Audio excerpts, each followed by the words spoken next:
order to be a great boomerang thrower, you have to be a scientist, you have to be an inventor, you have to be a craftsman, and you get to wear all these different hats in order to become a great athlete in the sport. My name's Logan Broadbent, and I'm a member of the world champion U.S. Boomerang team. Broadbent is one of the best boomerang throwers in the world. When I tell people I'm on the U.S. Boomerang team, the first thing that comes to their mind is, what? We have a U.S. Boomerang team? You've got to be kidding, right? But it's true, and we've had the chance to travel all over the world throwing and catching boomerangs. It takes a lot to do well in the sport, from making custom gear to understanding the science behind boomerang flight. Mastering all this lets competitors succeed in events designed to test specific skills, like speed, accuracy, and distance. There's even one event that judges how long the boomerang stays in the air, and another called trick catch and doubling, where you actually throw two boomerangs at once, and you have to catch them behind the back, under the legs, with your feet, do all sorts of different catches to earn points. So I've actually been throwing boomerangs since before I could walk, and it's because my dad was involved in the sport for years and years before me. He was one of the earliest competitors in the sport of boomerangs. Even from a young age, I was going to different tournaments with him, learning the different events, becoming pretty good pretty early. At age 14, Broadbent was the youngest person ever to join the U.S. Boomerang team. Since then, they've picked up 3 world championship titles, and Broadbent currently ranks second in the world as an individual. He also holds the U.S. record for distance. 177 yards all the way out, with the full return 177 yards back. And he's one of the few boomerang throwers in the world that can do this incredible move. So the backflip catch, we don't actually have to do in competition. I just think it's fun to do, especially in a crowd or for my friends. But it's not just about fun. Competitors need to understand how boomerangs fly to do well in the sport. So there's actually a lot of physical principles that are operating on a boomerang in flight. So what makes a boomerang come back includes gyroscopic precession, differential lift, centrifugal force, momentum of inertia, angular momentum, and torque. Okay, so basically the best way to think of it is that each wing is an airplane wing, and this airfoil allows the boomerang to generate lift. But a boomerang is thrown vertically, so the direction of lift is to the side, unlike an airplane flying horizontal where the direction of lift is up in the air. So you throw it nice and vertical, straight up and down, it'll curve around and come back. And whether it's a 2-wing boomerang, like the traditional ones that we think of, or a 3-wing boomerang, they're both operating off the exact same principles of flight. Getting as good as Broadbent takes time and practice. But the first step is mastering a basic throw. So all boomerangs in the world are thrown straight up and down, nice and vertical. You always want the top side of the boomerang facing you. That's the side with the airfoil. It's also the side that's painted. And if you're a right-handed thrower, you want the wind hitting your left cheek, coming across from left to right. If you're a left-handed thrower, you'll actually be throwing with the wind coming from right to left. Typically, I will pinch grip the boomerang, so I'll use my thumb and my index finger to hold it this way. Sometimes you'll wrap the front finger around the boomerang if you need to get a little bit more power or a little more grip. But there's really no wrong way to do it. As long as you're throwing it nice and vertical, straight out in front of you, you don't have to throw it high, you don't have to throw it low. Vertical is probably the most important part. Competitive boomerang throwing may not be a well-known sport, but there are a few things most people do know about boomerangs. They come from Australia and they were used as weapons, except that's not exactly true.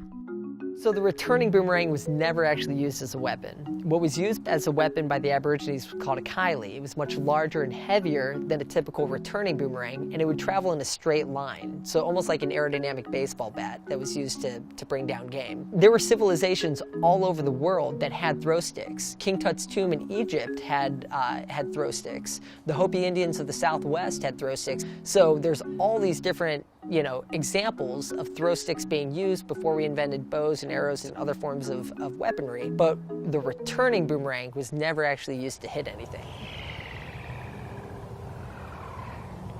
8. So you may think, what's so difficult about boomerangs, right? I mean, you're just throwing and catching in the same place. Well, it actually involves a lot of athleticism to be able to throw and catch a boomerang consistently and in the different ways that we have to do it in competition. Especially considering how fast the boomerangs fly.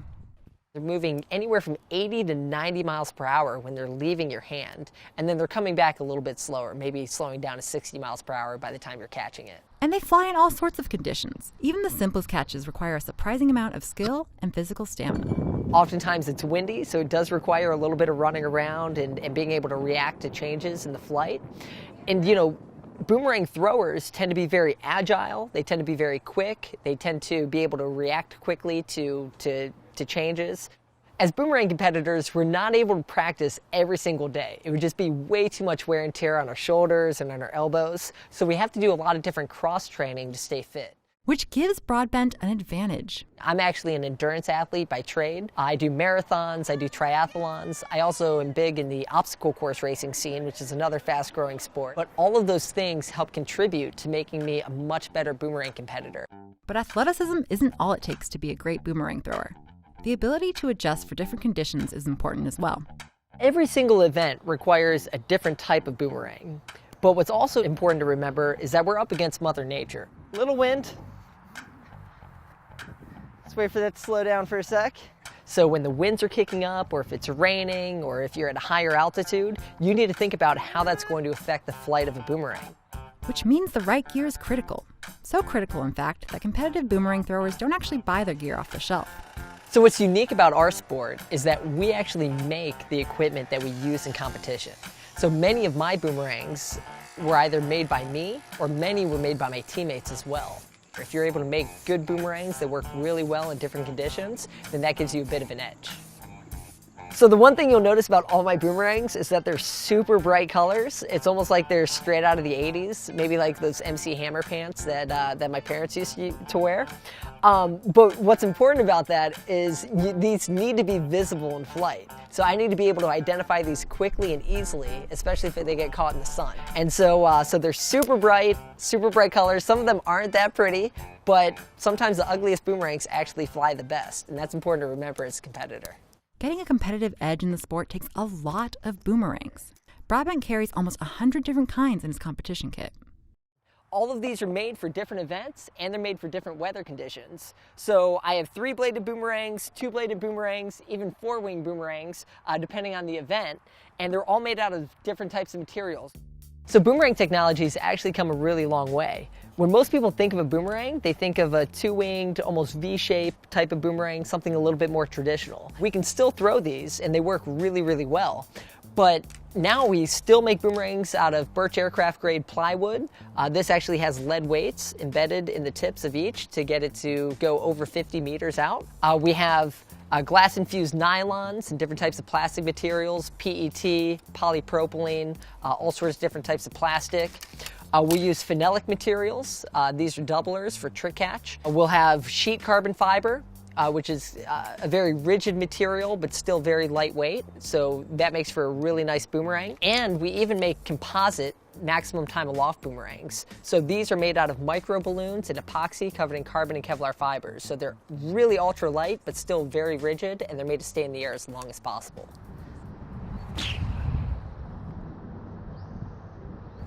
Some of the boomerangs that I throw make a really cool sound when they leave my hand, and that's because a lot of them actually have holes and different types of slots built into the boomerangs to create drag, and they make some really amazing sounds.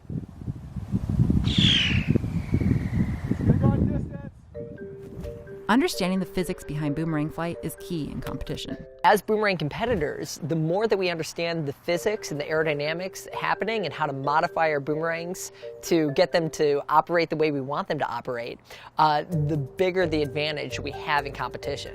Throwers modify their gear, adding materials like tape, rubber bands, and coins to get their boomerangs to fly just right. So if I want to add drag to help slow down the spin rate in higher wind conditions, I may add a couple rubber bands on there. If I want to add a little more weight to get it to go further, to stay more vertical in flight, or even to lay out quicker, I have pennies on each one of these wings. Not only does it depend what you're putting on the boomerang, but where it's placed also plays an important role in the boomerang's flight. And then oftentimes we'll even tune our boomerangs. So we may even twist a wing, giving it more angle of attack, which is going to shorten the range, or we may twist negative angle of attack, getting it to fly further. If we bend it up, the boomerang will fly higher. If we bend a wing down, it'll fly lower in flight. So understanding all of those different things, obviously leads to being a better competitor. The one thing that I love about boomerangs is that they can be a metaphor for life. What goes around comes around. Throw good out, you'll get good back. If you're a good person, a good citizen, then good things can happen to you.